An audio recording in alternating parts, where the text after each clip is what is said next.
जय श्री श्याम। आज हम डिस्कस करने जा रहे हैं BSc BEd fourth year physics के पेपर फर्स्ट के यूनिट 5 के पार्ट ए के लेक्चर नंबर फर्स्ट के बारे में। आपके इस यूनिट 5 के क्या है भी दो पार्ट थे। एक जो आपका फर्स्ट पार्ट था वो क्या था भी आपका न्यूक्लियस स्ट्रक्चर का पार्ट था, और जो आपका दूसरा पार्ट था इसका वो पार्ट कौन सा था भी आपका एलिमेंट्री पार्टिकल का पार्ट था। ठीक है, जो आपका एलिमेंट्री पार्टिकल का पार्ट है वो पीछे वाली ऑनलाइन क्लासों के अंदर क्या है भी आपका डिस्कस हो चुका है। जो इसका जो फर्स्ट पार्ट है यूनिट 5 का जो क्या है भी आपका पार्ट फर्स्ट है वो क्या है भी न्यूक्लियस स्ट्रक्चर है, नाभिक की संरचना के बारे में है, या बे नाभिक से के जो भी आपकी प्रॉपर्टीज मान लो जितनी भी सारी जो प्रॉपर्टीज है वो किस प्रकार से क्या है भी रिलेटेड होता है उनके बारे में क्या है भी आपका जो पार्ट फर्स्ट है। अब कुछ 5th यूनिट के क्या है पार्ट फर्स्ट का कुछ भाग तो क्या है आपका क्लासरूम के अंदर हो चुका है ऑफलाइन क्लासेज के अंदर। अब जो आज अपने डिस्कस करेंगे वो क्या है आपका इसके जो बाकी जो पार्ट आपका पड़ा है उस पार्ट के बारे में क्या है आज हम इसके बारे में क्या करेंगे भी डिस्कस करेंगे। अब जो इसके अंदर क्या है भी आप न्यूक्लियस स्ट्रक्चर के अंदर डिस्कस करते हैं भी अल्फा पार्टिकल की रेंज क्या होती है, भी रेंज ऑफ अल्फा पार्टिकल, या आप भी कह सकते हैं भी अल्फा पार्टिकल कितनी दूरी तय कर सकता है भी सिंपल भाषा में बोले तो। अब रेंज ऑफ अल्फा पार्टिकल किन किन फैक्टरों के ऊपर डिपेंड करेगी और किस प्रकार से डिपेंड करेगी उसके बारे में क्या करते हैं भी अपने डिस्कस करते हैं। एक बात अपने डिस्कस करते हैं भी जो आपके जो रेडियो एक्टिव न्यूक्लियाई होते हैं, या भी आप बोल दो भी जो अल्फा कण क्या है भी उत्सर्जित होते हैं, या भी कोई मान लो भी न्यूक्लियस प्रोसेस मान लो, या भी जो रेडियो एक्टिव न्यूक्लियाई होते हैं वो क्या है भी स्वयं ही अल्फा कण क्या करते हैं भी उत्सर्जित करते हैं। तो उन अल्फा कणों की जो एनर्जी होती है वो क्या होती है भी आपकी डिफरेंट होती है। भी जो अल्फा कणों की जो एनर्जी होगी वो क्या होगी भी आपकी डिफरेंट होगी। मीन्स कहने का मतलब ये हो गया भी जो अल्फा कण की जो एनर्जी होती है वो क्या होती है भी सेम नहीं होती।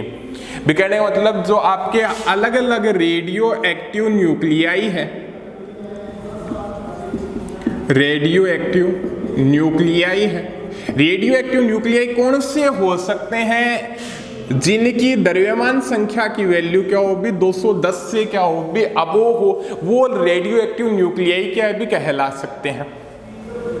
अब इन रेडियो एक्टिव न्यूक्लियाई से जो क्या है आपके अल्फा कण उत्सर्जित होते हैं, उन अल्फा कणों की जो एनर्जी की वैल्यू होती है वो डिफरेंट होती है। ये नहीं होता भी इस अल्फा कण की एनर्जी की जो वैल्यू क्या है भी हमेशा सेम रहेगी। अलग अलग रेडियो एक्टिव न्यूक्लियाई से जो अल्फा कण उत्सर्जित होंगे उन अल्फा कणों की जो काइनेटिक एनर्जी की जो वैल्यू है वो क्या होती है भी आपकी डिफरेंट होती है। अब इन जो अल्फा कणों की जो काइनेटिक एनर्जी की वैल्यू है वो क्या हो सकती है भी आपकी लगभग 4 मेगा इलेक्ट्रॉन वोल्ट से लेके आपकी 9 मेगा इलेक्ट्रॉन वोल्ट तक क्या है भी इन अल्फा कणों की क्या हो सकती है भी आपकी एनर्जी हो सकती है। अल्फा कण कौन से होते हैं, या तो आप बोल दो भी 2He4 हीलियम न्यूक्लियस भी हीलियम नाभिक बोल देते हैं, या बोल देते हैं भी आप हीलियम 2+ आयन बोल दो। आयन की भी इसके अंदर क्या है भी 2 इलेक्ट्रॉन बाहर निकल जाए। कहने का मतलब क्या हो गया भी जो अल्फा कण के अंदर क्या होते हैं भी 2 तो क्या होते हैं भी आपके प्रोटॉन होते हैं और 2 क्या होते हैं भी आपके न्यूट्रॉन होते हैं, या भी हीलियम नाभिक बोलते हैं। भी अल्फा कण होता है वो क्या होता है भी आपका हीलियम न्यूक्लियस होता है। भी इसके अंदर क्या है भी नंबर ऑफ प्रोटॉन क्या होते हैं भी आपके 2 होते हैं, 2 ही क्या होते हैं भी आपके नंबर ऑफ न्यूट्रॉन होते हैं। ये होता है भी आपका हीलियम। भी अल्फा कण बोल दो या भी हीलियम न्यूक्लियस बोल दो। अब जो अलग अलग रेडियो एक्टिव न्यूक्लियाई होंगे उनसे जो आपके अल्फा कण क्या होंगे वे उत्सर्जित होंगे, उन अल्फा कणों की जो एनर्जी होगी वो क्या होती है भी आपकी डिफरेंट होती है। भी काइनेटिक एनर्जी क्या होगी भी डिफरेंट होगी। उनकी रेंज हो सकती है भी आपकी 4 मेगा इलेक्ट्रॉन वोल्ट से लेके आपके 9 मेगा इलेक्ट्रॉन वोल्ट तक। अब अपने डिस्कस करते हैं भी रेंज क्या होती है। भी रेंज रेंज फैक्टर क्या है भी, अल्फा कण की जो परास है वो परास क्या है। अब ये मान लो भी आपके किसी सोर्स से क्या है भी अल्फा कण उत्सर्जित हो रहे हैं, भी आपका भी कोई सोर्स मान लो, ये सोर्स मान लो, यहां से क्या हो रहे हैं भी आपके अल्फा कण क्या हो रहे हैं भी उत्सर्जित हो रहे हैं। भी कहने का मतलब या ये मान लो भी आप कोई रेडियो एक्टिव न्यूक्लियाई है भी, उस न्यूक्लियाई से क्या है भी आपका अल्फा कण क्या हो रहा है भी इमिट हो रहा है। कोई भी प्रोसेस मान लो, किसी भी प्रकार से रिलेट कर लो भी, आपके अल्फा कण क्या है भी वो निकल रहे हैं भी, किसी सोर्स से क्या है भी आपके अल्फा कण क्या है भी उत्सर्जित हो रहे हैं। अब ये मान लो भी आप यहां पे क्या है भी कोई मीडियम मान लो, पूरा सिस्टम क्या मान लो क्या है भी आपका निर्वात के अंदर है, ठीक है, ये मान लो क्या है भी पूरा सिस्टम क्या है भी आपका ये निर्वात है।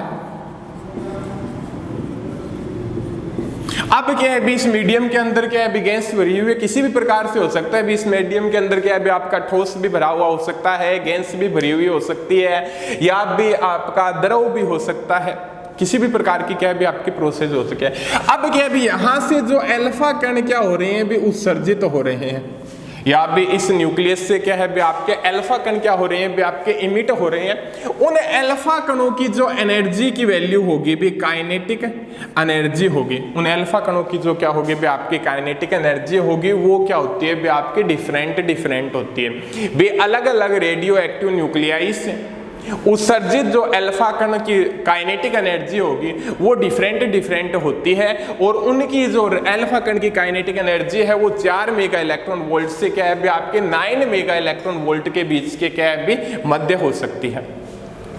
अब जो आपके यहां से क्या है भी आपके जो अल्फा कण क्या है भी उत्सर्जित हो रहे हैं, जब वो अल्फा कण क्या है भी इसके अंदर भी यहाँ पे ये मान लो क्या है भी कोई पदार्थ है भी, ठोस द्रव गैस कुछ भी भरा हुआ है, जब इसके अंदर क्या है भी गति करते हैं तो वो क्या है भी इस पदार्थ के अणुओं को या तो क्या कर देते हैं भी, पदार्थ के अंदर जो क्या है भी आपके परमाणु उपस्थित हैं उनको क्या कर देते हैं भी आपके आयनीकृत कर देते हैं, या क्या कर देते हैं भी उत्तेजित कर देते हैं। क्या कर देते हैं भी आपके वो तो या तो क्या कर देंगे भी उनको आयनीकृत कर देंगे, या क्या कर देंगे भी आप वो उनको उत्तेजित कर देंगे। किस प्रकार से करेंगे बे, अल्फा कण की कुछ ना कुछ क्या होगी भी एनर्जी होगी। अब क्या है भी इसके अंदर क्या है भी आपके अणु परमाणु भी आपके मान लो क्या है भी परमाणु उपस्थित है भी, गैस मान लो, ठीक है भी। ठोस के अंदर तो क्या होते हैं नजदीक होते हैं, द्रव के अंदर क्या है भी फिर ठोसों की अपेक्षा क्या है भी दूरी कम होती है, गैस के अंदर क्या होते हैं भी काफी दूर होते हैं। अब जो इसके अंदर क्या है भी आपके जो परमाणु है वो क्या है भी, उस परमाणु क्या होता है भी उसके अंदर क्या होता है भी न्यूक्लियस होता है, न्यूक्लियस के अंदर क्या होते हैं भी प्रोटॉन और न्यूट्रॉन होते हैं, इलेक्ट्रॉन क्या होते हैं भी उनकी कक्षाओं में क्या करते रहते हैं भी चक्कर लगाते रहते हैं। अब जो अल्फा कण है, जो अल्फा कण की जो एनर्जी होगी भी मान लो कुछ ना कुछ क्या होती है भी उसकी काइनेटिक एनर्जी होती है। काइनेटिक एनर्जी क्या होगी भी 4 मेगा इलेक्ट्रॉन वोल्ट से क्या है भी 9 मेगा इलेक्ट्रॉन वोल्ट के बीच के मध्य होगी। तब क्या होगा भी ये जो न्यूक्लियस को क्या है भी आपका आयनीकृत कर देंगे। आयनीकृत कहने का मतलब ये होता है भी जो कोई आपका परमाणु होगा उसको क्या है भी इतनी ऊर्जा दे दी जाए, आयनन ऊर्जा का फैक्टर पढ़ा होगा भी, उसको क्या है भी इतनी ऊर्जा क्या है भी दे दी जाए जिसके कारण क्या होते हैं भी उसके जो ग्राउंड स्टेट के जो इलेक्ट्रॉन होते हैं वो क्या हो जाए भी आपके मुक्त हो जाए, ठीक है। उस फैक्टर को क्या बोलते हैं भी आयनन ऊर्जा बोलते हैं, या क्या है भी आपके वो परमाणु क्या है भी आयन बन जाते हैं भी, या इलेक्ट्रॉन क्या होते हैं भी उससे बाहर निकल जाते हैं। उत्तेजित अवस्था कहने का मतलब ये क्या है भी जो क्या है भी इस जो परमाणु के जो क्या है भी मूल ऊर्जा स्तर के अंदर जो इलेक्ट्रॉन उपस्थित होते हैं उनको क्या है भी कुछ ऊर्जा दे दी जाए, तो ऊर्जा देने के बाद क्या होते हैं भी वो क्या है भी एक्साइटेड लेवल के अंदर चले जाते हैं या भी उत्तेजित अवस्था में चले जाते हैं। ये दोनों ही फैक्टर क्या कहलाते हैं भी आयनीकृत अवस्था, या भी परमाणुओं को क्या कर देते हैं भी आयनीकृत कर देते हैं, या क्या कर देते हैं भी उत्तेजित कर देते हैं भी। आपने पढ़ा होगा भी एक फैक्टर क्या होता है भी आयनन ऊर्जा का, और क्या होता है भी आपका उत्तेजित ऊर्जा का, ठीक है भी। इनको क्या है भी इसके अंदर जो परमाणु उपस्थित होते हैं उनको क्या है भी इतनी ऊर्जा दे दी जाए कि वो या तो क्या है भी आयनीकृत हो जाए, या भी आयन हो जाए, या क्या है भी वो क्या हो जाए भी उत्तेजित हो जाए। भी आपका क्या है भी +2 के अंदर क्या है भी इन दोनों फैक्टरों के बारे में क्या है भी अच्छे से डिस्कस किया होगा, भी अपने यहाँ पे ज्यादा डिस्कस नहीं करेंगे। तो क्या है भी इनको ऊर्जा देने के बाद ये क्या हो जाते हैं भी आयनीकृत हो जाते हैं, या क्या हो जाते हैं भी उत्तेजित हो जाते हैं। तब उस कंडीशन के अंदर जब क्या है भी तब उस कंडीशन के अंदर क्या होता है भी अल्फा कण की जो काइनेटिक एनर्जी होती है वो क्या होती है भी कम होती जाती है। उस कंडीशन के अंदर क्या होगा, अल्फा कण की जो आपकी काइनेटिक एनर्जी होगी वो क्या होती जाएगी भी कम होती जाएगी। कहने का मतलब यहां से जो अल्फा पार्टिकल निकलेगा, यहाँ पे क्या होगा आपका भी पदार्थ का कोई परमाणु होगा, उस परमाणु को कुछ ऊर्जा देगा, जिस ऊर्जा के कारण क्या है भी इसके इलेक्ट्रॉन क्या है भी ग्राउंड स्टेट से क्या है भी एक्साइटेड स्टेट के अंदर चले जाएंगे। जब चले जाएंगे तब इस अल्फा कण की क्या है भी कुछ ना कुछ एनर्जी में क्या होगी कमी होगी।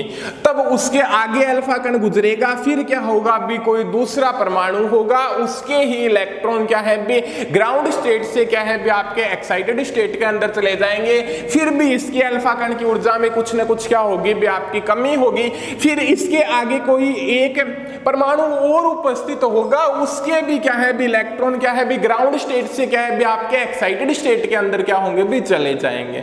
जैसे जैसे जाएंगे इसकी एनर्जी क्या होती जाएगी कम होती जाएगी, अल्फा पार्टिकल की एनर्जी क्या होती जाएगी कम होती जाएगी।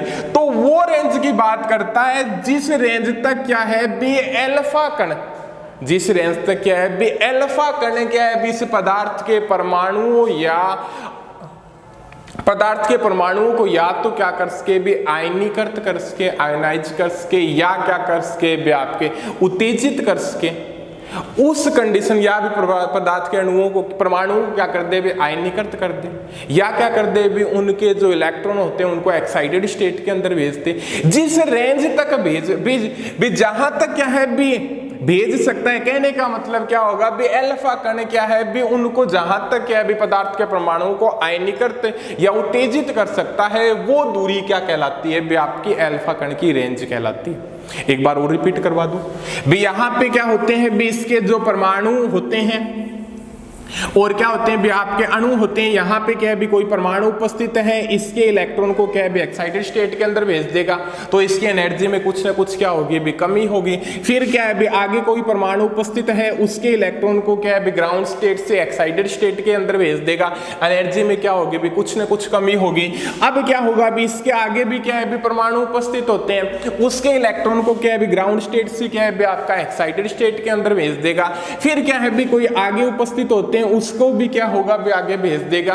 अब क्या है भी उसके आगे अल्फा कण की एनर्जी क्या है भी इतनी नहीं रह पाती कि वो क्या है भी इसके जो परमाणुओं या क्या है भी को एक्साइटेड ग्राउंड स्टेट से क्या है भी आपका एक्साइटेड स्टेट के अंदर भेज सके। कि एनर्जी क्या है भी उतनी नहीं रह पाती जिसके अंदर क्या है भी इसके जो परमाणु के अंदर जो इलेक्ट्रॉन है उसको क्या है भी ग्राउंड स्टेट से क्या है भी वो आपका एक्साइटेड स्टेट के अंदर भेज सके। कहने का मतलब इस रेंज भी इतनी दूरी तय करने के बाद अल्फा कण की एनर्जी क्या है भी इतनी नहीं रह पाती कि वो क्या है भी गैस पदार्थ के परमाणुओं को क्या है भी आयनीकृत या उत्तेजित कर सके। तो जहां तक कर सकता है उस दूरी को ही, ये जो दूरी होगी उस दूरी को ही क्या बोलते हैं, रेंज ऑफ अल्फा पार्टिकल बोलते हैं। अल्फा पार्टिकल की क्या बोलते हैं भी परास बोलते हैं। इस जो दूरी को ही क्या बोलते हैं भी अपने अल्फा पार्टिकल की परास बोलते हैं या रेंज ऑफ अल्फा पार्टिकल बोलते हैं। ये होती है भी रेंज ऑफ अल्फा पार्टिकल। अब क्या है भी range of alpha particle dependence किन किन फैक्टरों के ऊपर डिपेंड करती है। भी रेंज ऑफ अल्फा पार्टिकल की जो रेंज होगी वो कौन से फैक्टरों के ऊपर क्या है भी डिपेंड करेगी। अब एक तो बताता है भी जो अल्फा पार्टिकल की जो एनर्जी होती है वो क्या होती है भी 4 मेगा इलेक्ट्रॉन वोल्ट से लेके क्या है भी 9 मेगा इलेक्ट्रॉन वोल्ट के मध्य होती है। और जो अल्फा कण का जो वेग होता है, अल्फा कण का क्या होगा भी आपका जो वेग होगा वो वेग क्या होता है भी आपका, जो अल्फा कण का क्या होता है भी आपका वेग होता है वो होता है भी 10 की पावर 7 मीटर प्रति सेकंड होता है। रेंज अल्फा पार्टिकल की जो एनर्जी होती है 4 मेगा इलेक्ट्रॉन वोल्ट से लेके क्या है 9 मेगा इलेक्ट्रॉन वोल्ट के मध्य होती है। जो अल्फा कण का जो वेग होता है वो क्या होता है अभी 10 की पावर क्या है अभी 7 मीटर प्रति सेकंड की रेंज का होता है। अलग अलग रेडियो एक्टिव न्यूक्लियाई से उत्सर्जित अल्फा कणों की जो क्या है काइनेटिक एनर्जी भी क्या होती है भी आपके डिफरेंट होती है। अब क्या है भी अल्फा कण की जो रेंज है वो डिपेंडेंस किन किन फैक्टरों के ऊपर डिपेंड करती है। भी जो अल्फा कण की रेंज होगी भी अल्फा कण पदार्थ के अंदर कितनी दूरी तय कर सकता है वो दूरी क्या कहलाती है भी आपकी अल्फा कण की परास कहलाती है। दूरी तय करने का मतलब मान लो या भी आप ये मान लो भी पदार्थ के अंदर क्या है भी अल्फा कण क्या है भी उसके परमाणु को कितनी दूरी तक क्या है भी आपका आयनीकृत या उत्तेजित कर दे, वो रेंज क्या कहलाती है भी आपके अल्फा कण की परास कहलाती है। अब देखिएगा भी आपका जो डिपेंडेंसी किन किन फैक्टरों के ऊपर डिपेंड करती है, भी कौन से फैक्टरों के ऊपर क्या है भी आपका अल्फा कण की रेंज डिपेंड करेगी। उन रेंज के बारे में क्या करते हैं भी अपने डिस्कस करते हैं। देखिएगा कौन से फैक्टर होंगे। एक तो जो फर्स्ट फैक्टर होता है वो डिपेंड करता है भी आपका जो अल्फा कण की जो परास होगी, रेंज ऑफ अल्फा पार्टिकल जिसको क्या है आर से शो करते हैं, वो परास होगी वो डिपेंड करेगी velocity of initial velocity of क्या है अल्फा पार्टिकल, प्रारंभिक वेग अल्फा कण की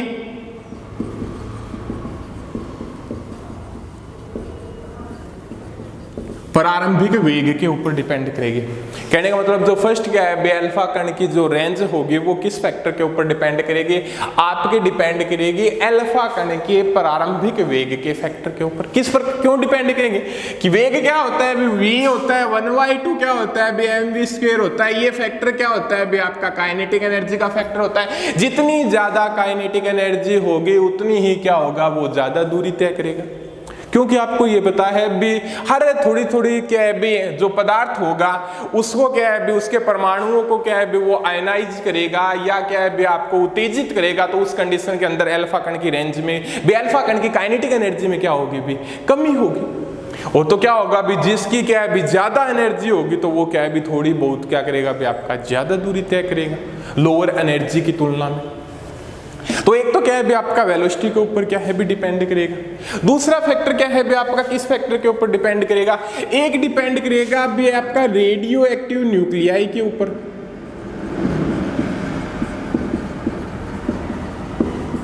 एक डिपेंड किसके ऊपर करेगा अभी आपका रेडियो एक्टिव न्यूक्लियाई के ऊपर डिपेंड करेगा। किस प्रकार से डिपेंड करेगा अभी आपका रेडियो एक्टिव न्यूक्लियाई के ऊपर, क्योंकि ये बताता है भी अलग अलग रेडियो एक्टिव न्यूक्लियाई से उत्सर्जित अल्फा कणों की जो काइनेटिक एनर्जी होती है वो डिफरेंट होती है। ये क्या बताता है भी रेडियो एक्टिव न्यूक्लियाई से जो उत्सर्जित अल्फा कणों की जो काइनेटिक एनर्जी होगी वो एनर्जी क्या होती है भी आपकी डिफरेंट होती है, अलग अलग होती है। जब अलग अलग अभी सारा फैक्टर क्या है अभी किसके ऊपर डिपेंड कर रहा है, रेंज किसके ऊपर डिपेंड कर रही है, एनर्जी के ऊपर डिपेंड कर रही है सारी की सारी। जितनी ज्यादा एनर्जी वो ज्यादा दूरी तय कर पाएगा, जितनी कम एनर्जी उसकी अपेक्षा क्या होगा अभी कम दूरी तय करेगा। तो आप ये बोलता है भी रेडियो एक्टिव न्यूक्लियाई के भी अलग अलग न्यूक्लियाई से जो आपके अल्फा कण उत्सर्जित होते हैं उनकी एनर्जी क्या होती है डिफरेंट होती है, तो रेंज भी क्या होगी भी आपकी डिफरेंट होगी। तीसरा फैक्टर क्या है भी आपका किसके ऊपर डिपेंड करता है, तीसरा फैक्टर डिपेंड करता है आपका मटेरियल किस प्रकार का है, इसके ऊपर भी डिपेंड करेगा। पदार्थ लिया गया है भी जो आपका भी उससे क्या है भी अल्फा कण क्या है भी उत्सर्जित होते हैं, किसी चैम्बर के अंदर आपने क्या है भी मटेरियल लिया है, भी मटेरियल क्या है भी आपका ठोस लिया है या द्रव लिया है या गैस लिया है, उस मटेरियल के ऊपर भी डिपेंड करेगा नहीं करेगा भी मटेरियल किस प्रकार का है, भी वो मटेरियल क्या है भी आपका वो ठोस है या मटेरियल क्या है भी वो आपका द्रव है या वो जो मटेरियल है वो क्या है भी आपका गैस है। इन मटेरियल के ऊपर भी डिपेंड करेगा भी आपका मटेरियल किस प्रकार से लिया गया है, भी उसके अंदर ठोस है या क्या है भी आपका द्रव है या क्या है भी आपका गैस है, उस मटेरियल के ऊपर भी अल्फा कण की रेंज डिपेंड करेगी। किस प्रकार से डिपेंड करेगी, आपको पता है भी ठोस होगा या क्या होगा भी द्रव होगा। एक बार मैं रेंज नोट कर देता हूं, उसके बाद में क्या भी आपको बताते हैं। यदि आपका जो पदार्थ लिया गया है वो क्या है भी आपका सॉलिड है या क्या है भी आपका लिक्विड है, तो उस कंडीशन के अंदर क्या होगी भी अल्फा कण की जो रेंज होगी वो क्या होगी भी आपकी लगभग 10⁻³ mm के नियर अबाउट होगी। और यदि आप गैस लेते हो, क्या होगा भी आपका, यदि क्या है भी आप गैस लेते हो उस कंडीशन के अंदर क्या होगा, यदि आप गैस लेते हो तो उस कंडीशन के जो अंदर क्या है भी आपकी जो रेंज का फैक्टर होगा, वो रेंज का जो फैक्टर होगा वो क्या हो जाएगा भी आपका सेंटीमीटर के अंदर होगा। एमएम से क्या होता है भी आपका सेंटीमीटर ज्यादा होता है। कहने का मतलब गैस के अंदर अल्फा पार्टिकल की रेंज क्या होगी, ज्यादा होगी किन की अपेक्षा, सॉलिड और लिक्विड की अपेक्षा। इनके अंदर तो क्या है 10⁻³ mm की कोटि के इक्वल या भी इसके नियर अबाउट क्या होगा भी वो दूरी तय करेगा। गैस के अंदर क्या होगा भी वो सेंटीमीटर फैक्टर के अंदर क्या होगा भी वो दूरी तय करेगा भी सेंटीमीटर फैक्टर के अंदर दूरी तय का किस प्रकार से डिफरेंट है। अब क्या बताता है भी ठोस और द्रव होंगे, उनके अंदर क्या होते हैं भी आपका जो ठोस और क्या होंगे भी आपके द्रव होंगे, जो उसके अंदर क्या होते हैं भी आपके जो मैटर के क्या है भी जो अणु परमाणु होते हैं वो क्या होते हैं भी नजदीक उत्सर्जित नजदीक होते हैं। तो नजदीक होंगे तो यहाँ पे क्या है कोई अल्फा कण आएगा तो इसके क्या है परमाणु को उत्तेजित अवस्था में भेजेगा, आगे वालों को भेजेगा, इससे आगे वालों को भेजेगा। उसके बाद में क्या हो जाएगी, उसकी एनर्जी क्या हो जाएगी भी खत्म हो जाएगी। क्योंकि कहने का मतलब क्या है भी यदि वो एक परमाणु को भी क्या है भी ग्राउंड स्टेट से लेके एक्साइटेड स्टेट के अंदर भेजता है तो उसकी स्वयं की जो काइनेटिक एनर्जी होती है अल्फा, उसके अंदर क्या होती है भी कमी होती है। और क्या होगा भी ऐसी कंडीशन आएगी जब वो क्या है आगे को क्या है परमाणु को आयनीकृत नहीं कर पाएगा या उत्तेजित नहीं कर पाएगा, क्योंकि उसकी एनर्जी इतनी कम हो जाएगी कि वो क्या है उसके जो आयनन ऊर्जा का जो फैक्टर होता है या भी जो उत्तेजित ऊर्जा का फैक्टर होता है उतनी ऊर्जा उसके पास नहीं रह पाती, जिसके कारण क्या है वो आयनीकृत या क्या है आपका एक्साइटेड नहीं कर पाता। तो यहाँ पे क्या है वो लगभग इतनी दूरी तय करेगा। और यदि क्या होगा भी आपका गैस होगा तो इसके अंदर क्या है अणु परमाणु आयन क्या है दूर होंगे, तो इसको भेज दिया, फिर इसको भेज दिया, फिर इसको भेज दिया, क्या होगा भी दूरी ज्यादा तय कर पाएगा भी। एक परमाणु को भेजने का उसकी एनर्जी में क्या होती है भी कमी होती है। यहाँ पे भी 3 परमाणुओं को क्या भी भेज रहा है, यहाँ पे भी 3 परमाणुओं को भेज रहा है, बट डिफरेंट क्या है भी इसके अंदर क्या है भी वो नजदीक है, इसके अंदर क्या है भी वो क्या है भी आपके दूर स्थित है। जब दूर स्थित होंगे तो उसकी क्या है दूरी ज्यादा तय होगी, और जब नियर स्थित होंगे तो क्या होगी भी दूरी कम तय होगी। तो इसके कारण इसकी रेंज क्या होती है भी कम होती है, गैस के अंदर क्या होती है भी रेंज क्या होती है भी ज्यादा होती है। एक तो इस फैक्टर मटेरियल फैक्टर के ऊपर भी डिपेंड करता है भी सॉलिड है या लिक्विड है या गैस है, उन फैक्टरों के ऊपर भी डिपेंड करेगा। ठोस के अंदर क्या है भी कम दूरी तय करेगा, गैस द्रव के अंदर क्या होगा भी उससे ज्यादा दूरी तय करेगा, गैस के अंदर क्या है भी उससे फिर ज्यादा दूरी क्या करेगा भी आपका तय करेगा। एक तो इस फैक्टर के ऊपर डिपेंड करेगा। चौथा फैक्टर डिपेंड करता है भी आपका किसके ऊपर, चौथा फैक्टर क्या है भी कौन से फैक्टर के ऊपर क्या भी डिपेंड करेगा।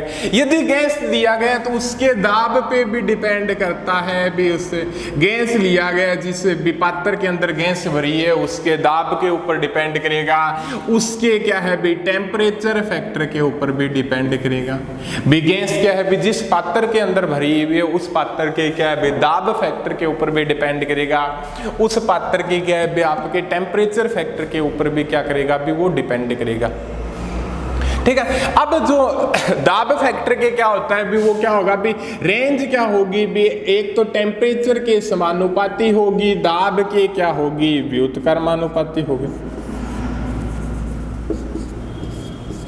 कहने का मतलब जितना ज्यादा क्या होगा भी टेम्परेचर होगा उतनी ही ज्यादा क्या होगी भी उसको भी टेम्परेचर होगा तो कुछ ना कुछ काइनेटिक एनर्जी क्या है भी ज्यादा होगी, या भी काइनेटिक एनर्जी के अंदर बोल सकते हैं भी जो कमी होगी वो क्या होगी भी थोड़ी कम होगी, क्योंकि टेम्परेचर ज्यादा होने का मीन्स क्या होगा भी कुछ न कुछ एनर्जी क्या होती है भी वहां पर भी उपस्थित होती है, जिसके कारण क्या है भी वो एनर्जी भी क्या है भी अल्फा कणों को आयनीकृत करने की यहाँ पे पदार्थ के परमाणुओं को क्या है भी आयनीकृत करने की कोशिश करेगी। कहने का मतलब इस अल्फा कण को क्या है बे जोर होगा वो क्या होगा भी कम आएगा, या बोल सकते हैं बे अल्फा कण की ऊर्जा होगी वो क्या होगी भी कम खर्च होगी। जब कम खर्च होगी तो रेंज क्या हो जाएगी भी ज्यादा हो जाएगी। एक तो क्या है भी टेम्परेचर फैक्टर के ऊपर क्या है भी डिपेंडेंसी होगी।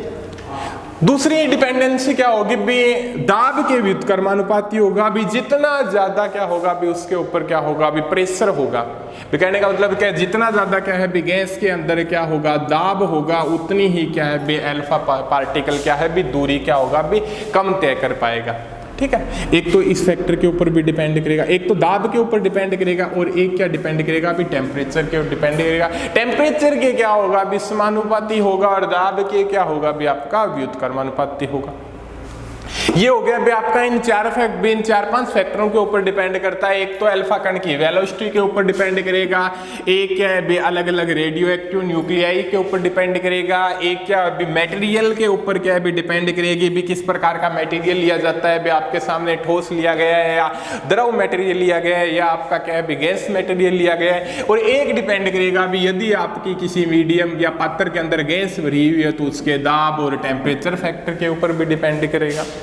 ठीक है, तो ये होता है बे अल्फा कण की क्या है भी रेंज पार्टिकल क्या भी डिपेंड करती है। अब एक डिस्कस करते हैं भी इसका जो रिलेशन होता है वो रिलेशन क्या होता है भी आपका।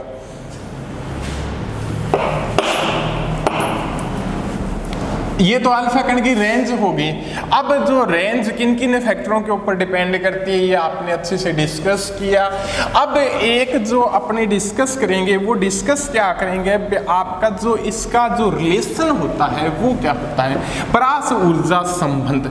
बे अल्फा कण की जो रेंज परास में और एनर्जी फैक्टर के अंदर जो रिलेशन होता है उस रिलेशन के बारे में क्या है भी डिस्कस करते हैं। कौन सा रिलेशन है भी आपका बोल सकते हैं भी आपका रेंज।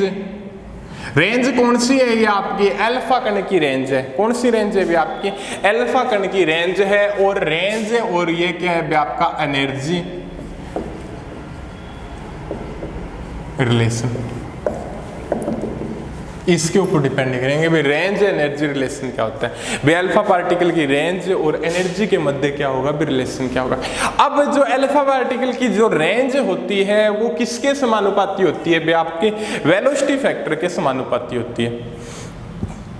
अलग अलग वेलोसिटी के ऊपर भी डिपेंडेंसी होती है रेंज की। ये नहीं होता बी आर इक्वल टू क्या होता है वी आई होता है, अलग अलग होगी। कौन सी कंडीशन के अंदर क्या होगी उसके बारे में क्या है भी डिस्कस कर लेते हैं। ये क्या बताता है भाई यदि अल्फा पार्टिकल एक तो क्या होगा भी आपका वी आई, कहने का मतलब यदि क्या है भी अल्फा पार्टिकल जो दिया गया है उसकी जो क्या है भी आपकी एक तो आर इक्वल टू क्या होता है भी वी आई। यदि आप मान लो भी आपके पास क्या है भी कोई अल्फा कण दिया गया है, उस अल्फा कण की जो क्या है भी वेलोसिटी है क्या है भी आपकी लोअर वेलोसिटी है, lower velocity of alpha particle, ये भी हो सकती है। दूसरी क्या हो सकती है भी आपकी उस अल्फा पार्टिकल की जो ये भी हो सकती है lower velocity of alpha particle हो सकता है। ये क्या हो सकता है भी अल्फा कण की भी मीडियम वेलोसिटी भी हो सकती है। रेंज के अकॉर्डिंग क्या है भी अपने देख सकते हैं भी कौन से के अंदर क्या है भी लोअर के अंदर वाली कंडीशन आएगी, कौन से के अंदर क्या होगी भी आपके मीडियम वाली कंडीशन आएगी। और एक जो हो सकती है वो क्या हो सकती है भी आपकी हायर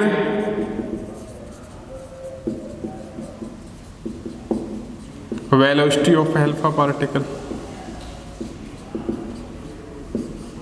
ये हो सकते हैं भी तीन प्रकार की कंडीशन हो सकती है। एक तो क्या है lower velocity of alpha particle हो सकती है, एक क्या हो सकती है medium velocity of alpha particle हो सकता है, एक क्या हो सकते हैं आपकी higher velocity of alpha particle होता है। उन तीनों के लिए जो रेंज का जो रिलेशन होगा, इन तीनों के लिए जो क्या होगा भी आपका रेंज का जो रिलेशन होगा वो क्या होगा भी आपका डिफरेंट होगा। रेंज का जो रिलेशन होगा वो क्या होगा भी आपका डिफरेंट होगा। किस प्रकार से चेक करेंगे भी लोअर है भी अल्फा पार्टिकल की जो काइनेटिक एनर्जी होती है वो 4 मेगा इलेक्ट्रॉन वोल्ट से लेके क्या होती है भी आपकी 9 मेगा इलेक्ट्रॉन वोल्ट होती है। तो 4-5 मेगा इलेक्ट्रॉन वाले क्या मान ले भी आप लोअर मान लो, बीच वाले क्या मान लो क्या है भी आप मीडियम वेलोसिटी वाले अल्फा पार्टिकल मान लो, उससे जो ज्यादा वाले जो पार्टिकल मान लो क्या है भी आपके हायर वेलोसिटी वाले अल्फा पार्टिकल मान लो। शायद क्या है भी इस लेक्चर के अंदर ये जो फैक्टर है वो डिस्कस नहीं हो पाएंगे, क्योंकि जो आपका टाइम हो चुका है वो क्या है भी आपका कंप्लीट हो चुका है। तो जो अल्फा कण की क्या है भी रेंज के बारे में आगे वाले लेक्चरों के अंदर क्या है भी डिस्कस करते हैं।